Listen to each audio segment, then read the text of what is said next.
Good morning students. Class 11th और आपका 11th class का जो चैप्टर आज हम डिस्कस कर रहे हैं वो है social justice.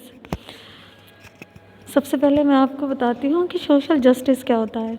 Justice we intuitively understand what love means even if we context explain all its different shades of meaning. We also have an intuitive understanding of justice even though we may not be able to define it precisely. In the sense, justice is a lot like love. In addition, justice and insaf, both love and justice evoke passionate responses from their advocate, and with love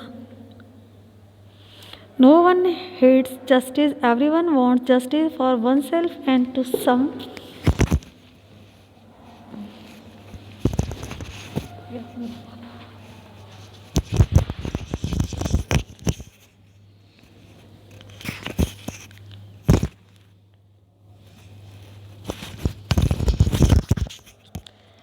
and to some extend for others also. देखो मैं आपको बताऊँ, justice एक ऐसी चीज़, इंसाफ, यानी कि कोई भी बंदा इस दुनिया में ऐसा नहीं है जो ये नहीं चाहता कि जस्टिस ना हो। हर इंसान ये एक्सपेक्ट करता है कि उसके साथ जस्टिस किया जाए। फॉर एग्ज़ाम्पल,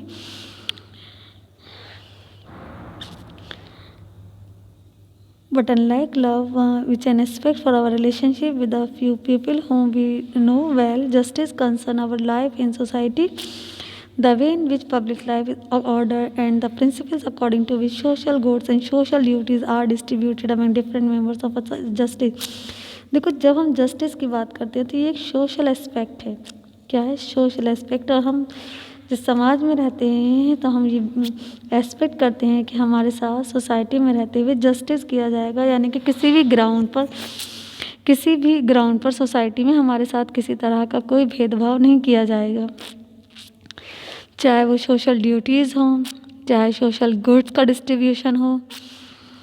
अगर हम सोसाइटी के मेंबर हैं तो उस केस में क्या किया जाएगा? Justice. As such question of justice are of central importance for politics. After getting through this chapter you should be able to. देखो, इस चैप्टर को पढ़ने का मकसद क्या है? सबसे पहले सवाल ये उठता है। तो इस चैप्टर को पढ़ने के बाद सबसे पहले तो ये कि हमारा जो कॉन्सेप्ट है जस्टिस का वो क्लियर हो जाएगा कि बेसिकली जस्टिस क्या है, डिस्ट्रीब्यूटिव जस्टिस क्या है, और जस्टिस हमारी सोसाइटी के लिए क्यों ज़रूरी है।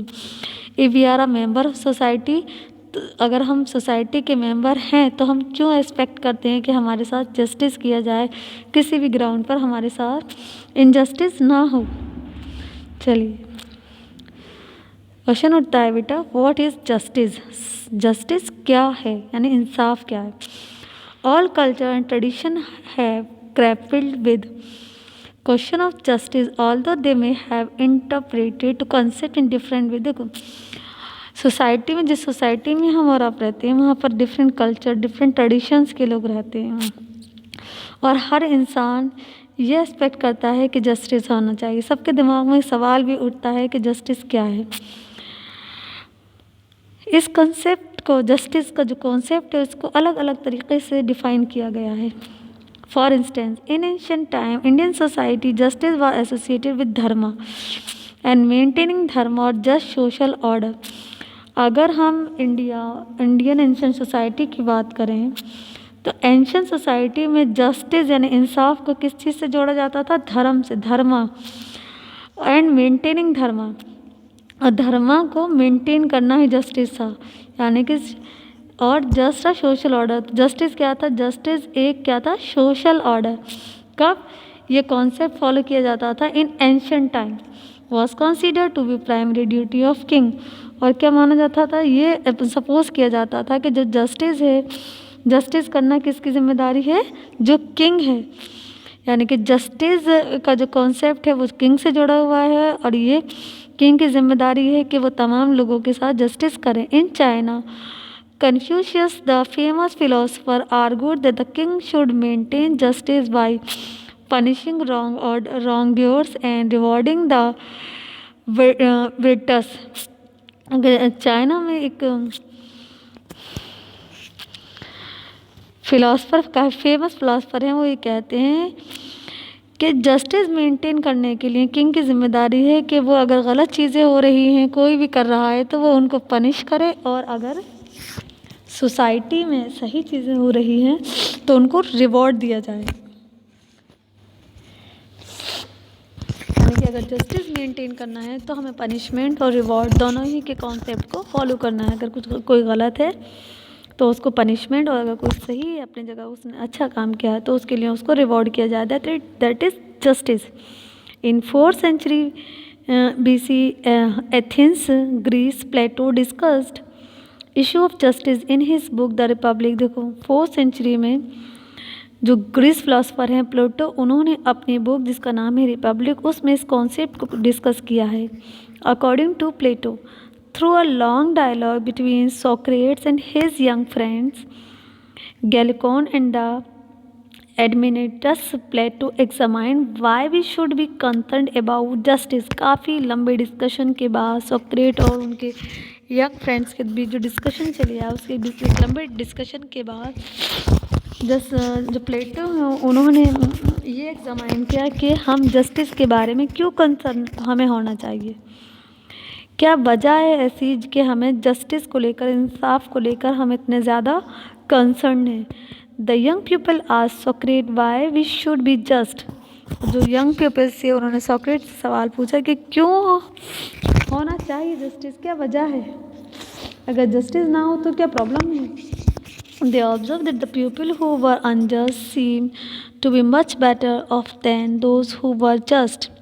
उन्होंने ऑब्जर्व किया कि वो लोग जिनके जो अनजस्ट हैं वो ज़्यादा बेटर हैं उनके मुकाबले में जो जस्ट हैं।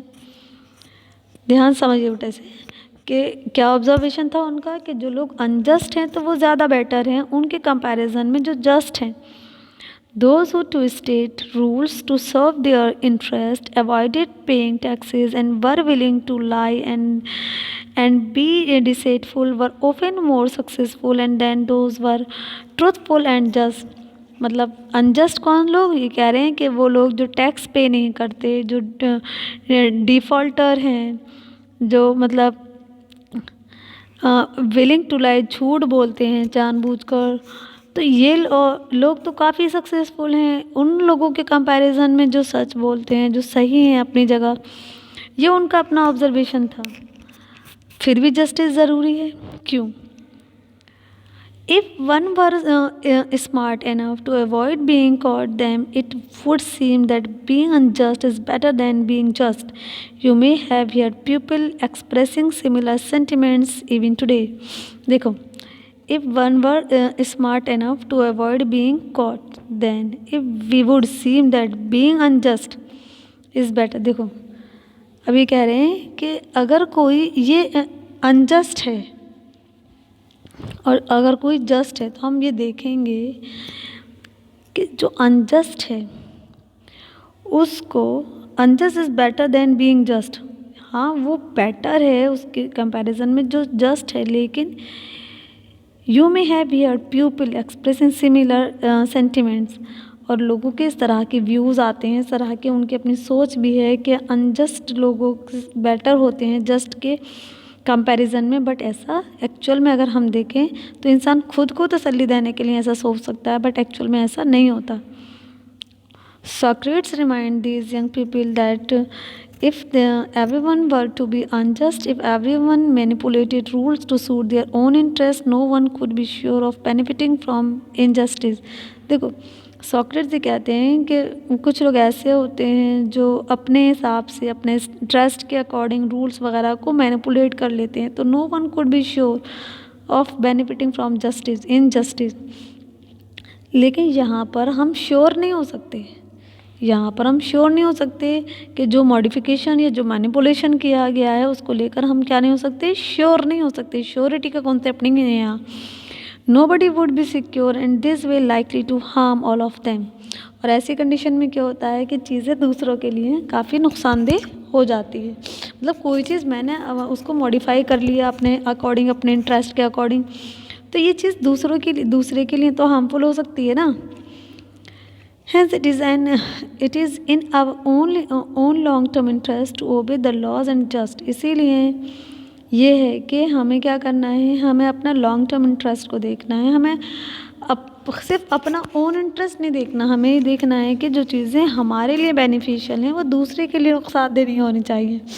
तो इसी वजह से हमें क्या करना है, जो भी लॉज वगैरह हैं उनको हमें फॉलो करना है, ओबे करना है। इसके अलावा हमें जस्ट ही होना है। Socrates clarified that we need to understand clearly that justice mean in order to figure out why it is important to be just.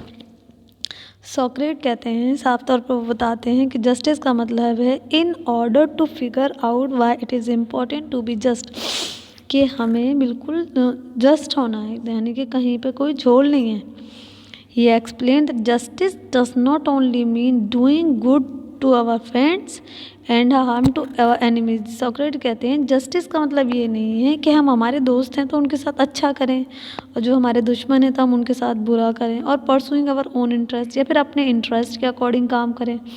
इसका मतलब जस्टिस नहीं है। Justice involve the well being of all people. Justice क्या है? Justice का मतलब है कि सोसाइटी में चाहे वो हमारे फ्रेंड्स हैं, चाहे वो हमारे एनिमीज़ हैं, चाहे हमारा खुद का इंटरेस्ट है, हमें सबकी वेलबींग के लिए काम करना है। That is justice.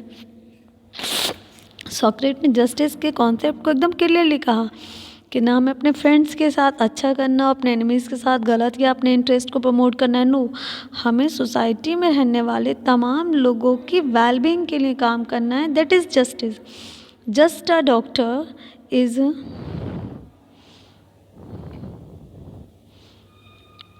concerned with the well-being of her patient. Similarly, the justice ruler or the just government must be concerned with the well-being of the pupil.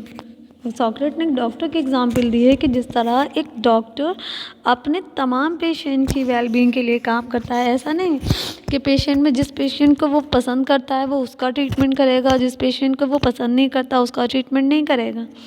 उसके लिए तमाम लोग उसके पेशेंट हैं, और वो पेशेंट कोई भी हो, उसे उसका वेलबींग के लिए काम करना है। That is justice. इसी तरह से एक गवर्नमेंट और एक रूलर की जिम्मेदारी होती है, अगर हम जस्टिस के कॉन्सेप्ट की बात करते हैं, कि सोसाइटी में रहने वाले तमाम लोगों के साथ जस्टिस किया जाए, तमाम लोगों को इक्वल ट्रीट किया जाए। That is justice. Ensuring the wellbeing of people including giving each person his due. हमें इस बात की श्योरिटी दिलवानी, अगर हम गवर्नमेंट या एक रूलर के कॉन्सेप्ट में जस्टिस को देखते हैं तो ये एक रूलर और गवर्नमेंट की जिम्मेदारी है कि सोसाइटी में रहने वाले हर इंसान को हमें इस बात के लिए श्योरिटी दिलानी है कि गवर्नमेंट की नज़र में सब लोग बराबर हैं। गवर्नमेंट तमाम लोगों के इंटरेस्ट के लिए काम करेगी, सबको प्रमोट करेगी। That is justice. The idea that justice involves giving each person his due continue to be an important part of our present day understanding of justice. However, our understanding of what is due to person has changed from the time of Plato. Today, our understanding of what is just is closely linked to our understanding of what is due to each person as a human being. According to German philosopher Immanuel Kant, human being possess dignity. If all persons are granted dignity, then what is due to each of them is that they have the opportunity to develop their talent and pursue their chosen goal. Justice requires that we give due and equal consideration to all individuals. तो justice का मतलब क्या है कि society में रहने वाले जितने भी लोग हैं हमें सबको डिग्निटी प्रोवाइड करनी है। अगर हमें सोसाइटी में रहने वाले जो भी लोग हैं, चाहे वो किसी भी वर्ग से बिलोंग करते हों, चाहे किसी भी कास्ट और रिलीजन हो, लेकिन हमें उनको इक्वल अपॉर्चुनिटीज़ प्रोवाइड करवानी है। उनको इक्वल अपॉर्चुनिटीज़ प्रोवाइड है ताकि वो अपने टैलेंट को, अपने आप को वो डेवलप कर सकें, अपने स्किल्स को डेवलप कर सकें। That is justice. यानी कि ये दैट इज़ सोशल जस्टिस। यानी कि हमने हमारा जो चैप्टर है justice with reference of the social justice. तो सोशल जस्टिस यानी कि एक सोसाइटी में हम और आप जिस सोसाइटी में रहते हैं उस सोसाइटी में अलग अलग कास्ट, अलग अलग रिलीजन, अलग अलग कल्चर ट्रेडिशन के अलग अलग तरह के लोग रहते हैं। और अगर हम जस्टिस की बात कर रहे हैं तो जस्टिस का सीधा और क्लियर मतलब है कि उस सोसाइटी में रहने वाले तमाम लोगों को इक्वली ट्रीट करना है, उन्हें इक्वल अपॉर्चुनिटी प्रोवाइड करानी है ताकि वो खुद को डेवलप कर सकें। नेक्स्ट टॉपिक है हमारा equal treatment for equals. Equal treatment for equals, जैसे कि हेडिंग जो इसका मेन टॉपिक है उसी से क्लियर हो जाता है कि इक्वल ट्रीटमेंट फॉर इक्वल्स, यानी कि जितने भी लोग हैं हम सबको इक्वली ट्रीट करेंगे, that is justice. Although there might be broad agreement in modern society about the equal importance of all people, यानी कि एक सोसाइटी में जो इतने भी लोग रहते हैं हम सबको इक्वल इम्पोर्टेंस देंगे। सोसाइटी में रहने वाले तमाम लोगों को इक्वली ट्रीट किया जाएगा, सब बराबर हैं। It is not a simple matter of decide how to give each person his her due. A number of different principles have been put forward in this regard. One of principle is the principle of treating equals equally.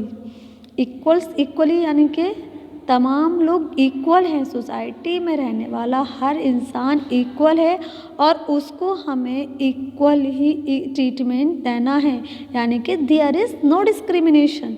Discrimination हम कर नहीं सकते। It is consider that all individual share certain characteristics as human being. बिल्कुल, therefore they deserve equal rights and equal treatment. देखो, हम और आप जिस सोसाइटी में रहते हैं वहाँ पर रहने वाले तमाम लोग ह्यूमन बींग्स हैं, ठीक है। हम और आप कौन है? Human beings. तो हम सब डिज़र्व करते हैं कि हमें बराबर अधिकार हों, हमें बराबरी के साथ ट्रीट किया जाए। ऐसा ना हो कि जो हायर कास्ट लोअर कास्ट इस तरह का कॉन्सेप्ट नहीं होना चाहिए, या जो हमारे अधिकार हैं उनमें किसी तरह का कोई डिस्क्रिमिनेशन या डिफ्रेंशिएशन नहीं होना चाहिए कि कुछ जो हायर कास्ट के लोग हैं आपने उनको ज़्यादा अधिकार दे रखे हैं, जो लोअर या मिडिल क्लास के लोग हैं उनके अधिकार आपने कम कर रखे हैं या उनको उनके अधिकारों से वंचित कर रखा है। नो, ये हम नहीं कर सकते। अगर हम जस्टिस की बात कर रहे हैं तो सभी लोगों को हमें इक्वल राइट्स प्रोवाइड कराने होंगे। Some of the important rights which are granted in most liberal democracy to do include civil rights such as the right of life. अब देखो, अगर हम डेमोक्रेसी की बात करते हैं तो जो लिबरल डेमोक्रेसीज हैं वहाँ पर कुछ राइट्स हैं जो तमाम लोगों को दिए गए हैं। वो राइट्स कौन से? Right of life. हम सबको एज अ ह्यूमन बीइंग हम सबको जीने का अधिकार है, ज़िंदगी जीने का अधिकार है, कोई हमसे ये अधिकार नहीं छीन सकता। Liberty and property, liberty freedom, आज़ादी। में और आप आज़ाद हैं, हम सबको आज़ादी है, आज़ादी के साथ हम अपनी ज़िंदगी को जी सकते हैं।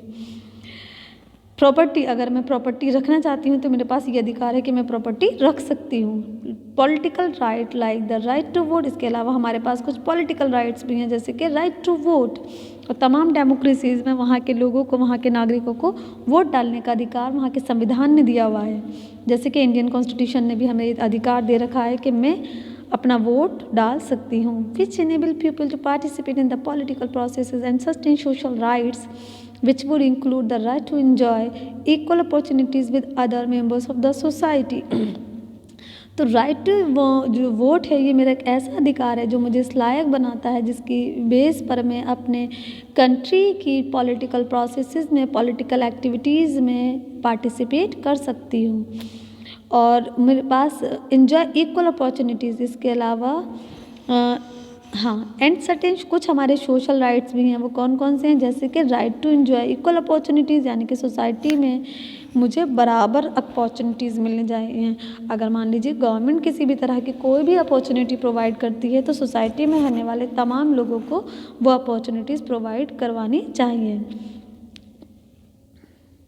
Apart from the equal right, the principle of treating equals equally would require that the people should not be discriminated against on ground of class, caste, race and gender। वही मैंने अभी आपको बताया कि इक्वल राइट्स के साथ साथ हमें सोसाइटी में रहने वाले तमाम लोगों को इक्वली ट्रीट करना है। किसी के भी साथ उसकी क्लास, उसके कास्ट, रेस या जेंडर के बेस पर किसी तरह का डिस्क्रिमिनेशन या भेदभाव नहीं करना।